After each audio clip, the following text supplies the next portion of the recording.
Hello everyone. Today I'm going to show you how to use SubWallet's newest platform, the Web Dashboard.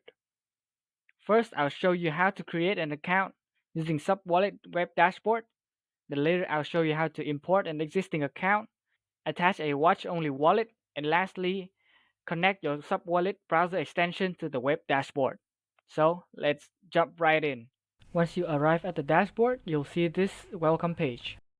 I'll show you how to create a new account. First, you need to enter a master password. The master password will be used for all accounts on your web dashboard and will not be able to recover your password for you if you forget it. So make sure to keep it somewhere safe and secure. Now you will be given your seed phrase. Make sure to keep it safe as whoever have access to your recovery phrase will have full access to your account. Once you've copied and stored it somewhere safe, continue. Congrats! Now your first SubWallet account has been created. In the event that you would like to create another account, head to the Accounts tab here on the top right corner of the screen. Choose Create New. Create with new seed phrase. Choose the account that you would like to create. For now, I'll choose both Substrate and Ethereum. Click on Confirm. Again, you'll be given a seed phrase. Save it somewhere secure.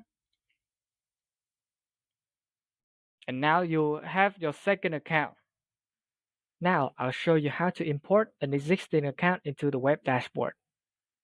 Again, go to the All Accounts tab. Next to the Create New button will be the Import button. Four options will be shown: import from seed phrase, from Polkadot.js, from MetaMask private key, or QR code. I'll start with the seed phrase. There will be options to import a 12-word seed phrase or a 24-word seed phrase. So pick the options according to the seed phrase. I'll choose 12 words. All I need to do is just copy my seed phrase and paste it into the text box here.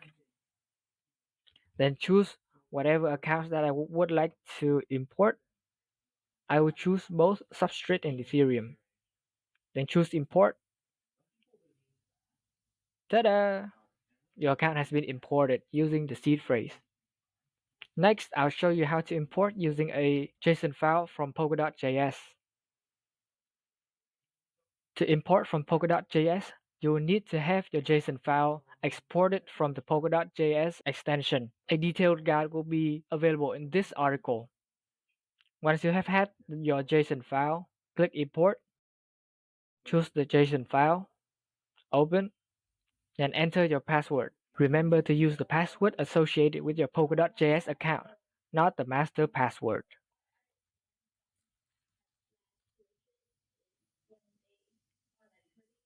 Just that simple. Next, I'll show you how to import using a MetaMask private key.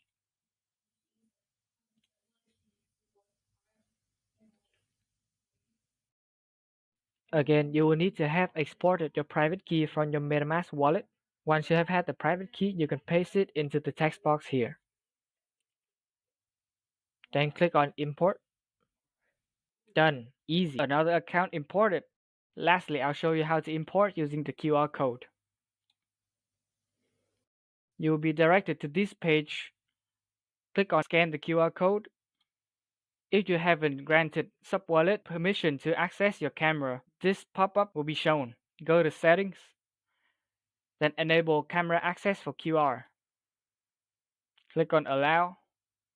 Head back, scan the QR code, and your camera should be working fine. Next up, I'll show you how to attach a watch-only account, meaning an account that is not yours and you will not be able to make transactions on it. Again, go to the Accounts tab. Next to the Import button will be the Attach button. I will show you in a separate video on how to connect a ledger and a keystone device. For now, I'll show you how to attach a watch-only account. To attach a watch-only account, you first need to have copied the address of the account that you would like to watch. Then you can paste it into the text box here. Then click on Attach. Now you have attached a watch-only account. You can also attach a watch-only account from the welcome page by entering the address on the text box right here. That's it. Lastly, I'll show you how to connect your SubWallet browser extension to the web dashboard. Again, head to the Accounts tab. Next to the Attach button will be an extension button. If you have not installed the SubWallet browser extension and created an account on there, I have a video showing you all the details and steps needed to create one, so go check it out if you haven't. If the extension is installed, you can click on it. A window will pop up prompting you to choose the account that you would like to connect. Choose the account on the browser extension, then click on Connect. That's it. You can see the accounts that are connected via the extension with the extension icon. If your account is connected via the extension, whenever you want to make a new transaction, you'll still have to sign on the extension and not the web dashboard, so keep that in mind. Have fun using the web dashboard.